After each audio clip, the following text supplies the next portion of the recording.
Many years ago, I read a sentimental old novel about an orphaned boy who'd led a terrible early life.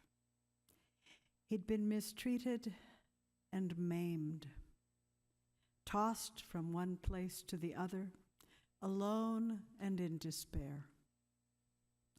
Finally, he got a chance to work for something better, and he practically killed himself doing his very best at it.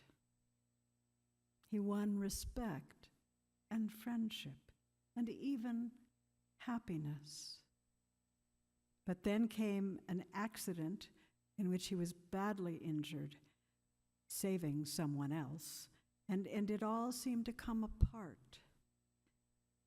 He felt ready to die.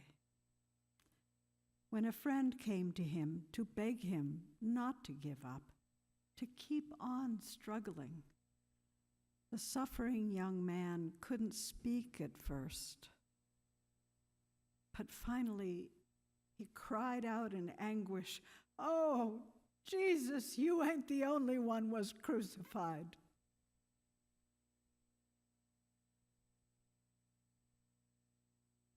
Does that sound disrespectful or irreverent?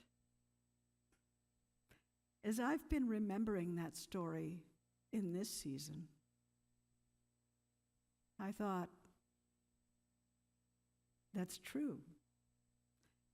Jesus certainly isn't the only one who's ever been crucified or suffered like that.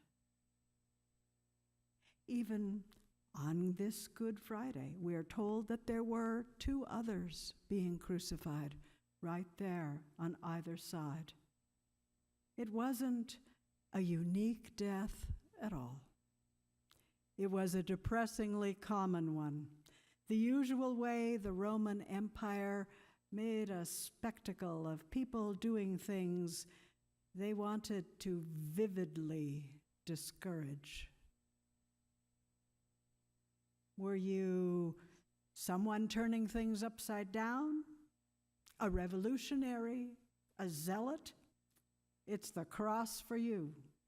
Plus, any extra lowlife we pick up on the way.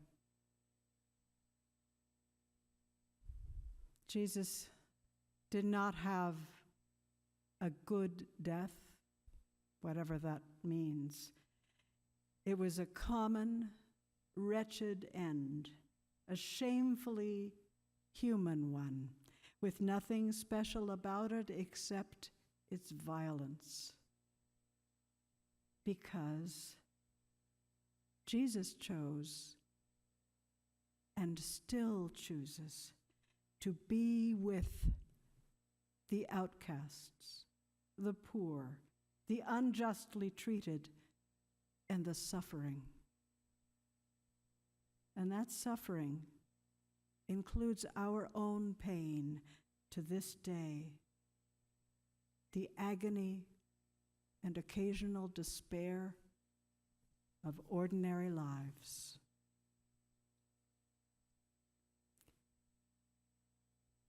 Have you been betrayed by someone you thought you could trust? Jesus knows that all too well. Has a close friend suddenly begun to act as though you don't exist, denied knowing you? Have you been made fun of, slapped or spat upon? That happened to Jesus. Have you been treated unjustly, lost everything you cared about, been shamed in front of others? Jesus has been there. Have you felt terrible pain in your body or your soul, so awful you thought you couldn't survive it? Jesus was and is with you in that pain.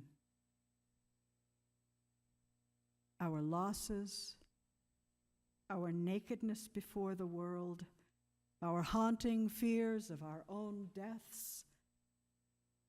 These are all part of what Jesus has gone through, what Jesus endured, because divine love endlessly reaches out to be with us, closer than breathing, in all that it is to be human, including our suffering and grief. This is the moment, dear friends. This is the place where we and Jesus share what we alone can hardly bear to face, our own sorrowing. Behold and see, says the verse in Lamentations. Behold and see Jesus carrying our sorrows within his own. Could we be any closer to the beloved? When we draw this close to Jesus, when we see the mingling of our pain and Jesus' pain, we're finally able to come closer to the pain of others,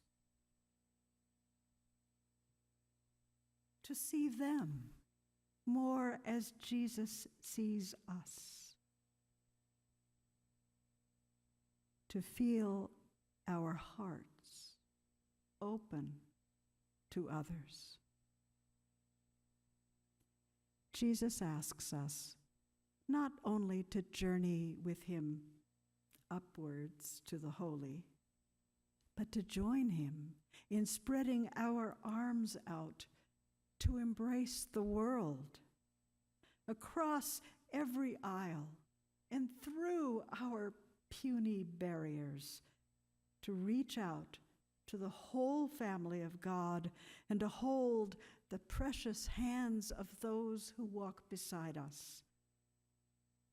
There is no get closer to God without move closer to God's beloveds all around you. Perhaps that's why the cross moves both upward and outward.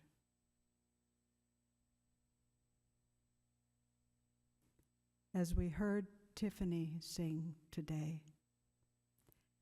we glory in your cross, O Lord, and praise and glorify your holy resurrection.